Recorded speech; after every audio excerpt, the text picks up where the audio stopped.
Seasons ఒకెత్తైతే season 8 మరొకెత్తనే చెప్పాలి. ఇక ఇందులో భాగంగా ఈ వారం డబుల్ ఎలిమినేషన్ ఉండబోతుందని మీ అందరికీ తెలిసిందే. ఇక డబుల్ ఎలిమినేషన్ లో భాగంగా మొదటి ఎలిమినేషన్ లో టేస్టీ తేజాని ఎలిమినేషన్ చేసి బయటికి పంపించేశారు. ఇక రెండవ ఎలిమినేషన్ నిజంగా షాకింగ్ ఎలిమినేషన్ అని చెప్పాలి. ఒక టాప్ 5 కంటెస్టెంట్ ని ఇలా ఎలిమినేషన్ చేయడం ఫెయిర్ కాదంటూ కామెంట్స్ వినిపిస్తున్నాయి. ఇక ఆ కంటెస్టెంట్ నేమ్ ఎవరు అంటే పృథ్వీ అనే చెప్పాలి. ఇక పృథ్వీని ఎలిమినేషన్ చేశారని తెలిసిందే. నిజంగా పృథ్వీ హౌస్ లో అడుగు పెట్టినప్పటి నుండి ఇప్పటి వరకు తన ఆట తీరుతో ప్రేక్షకులను అలరించాడు.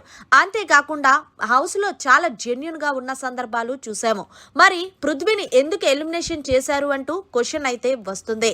అవినాష్ ని ఎందుకు సేవ్ చేశారు అంటూ కూడా క్వశ్చన్ వినిపిస్తుంది. మనకు వచ్చిన ఇన్ఫర్మేషన్ ప్రకారం అవినాష్ అయితే ఎక్కువ టీవీ షోస్ లో చేస్తూ ఉంటాడు కాబట్టి అవినాష్ ని ఎలాగన్నా సేవ్ చెయ్యాలని ఆట ఆడిన టాప్ 5 కంటెస్టెంట్ అయిన పృథ్వీని ఎలిమినేషన్ చెయ్యాలని బిగ్ బాస్ యాజమాన్యం ఆలోచించింది.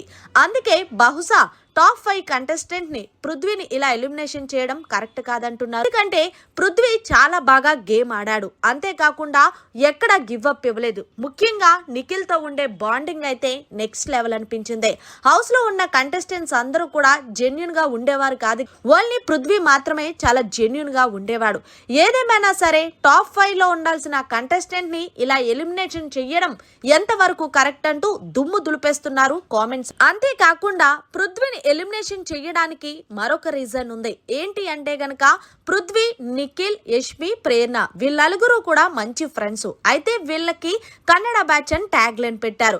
మొన్న వారం ఏమో యష్మిని ఎలిమినేషన్ చేశారు. ఈ వారం పృథ్వీని ఇలా ఎలిమినేషన్ చేశారు. కన్నడ బ్యాచ్ అనే ట్యాగ్ లైన్ పోవడానికే ఇలా వరుసగా వాళ్ళని ఎలిమినేషన్ చేస్తున్నారని తెలిసింది బిగ్ బాస్ వాళ్ళు.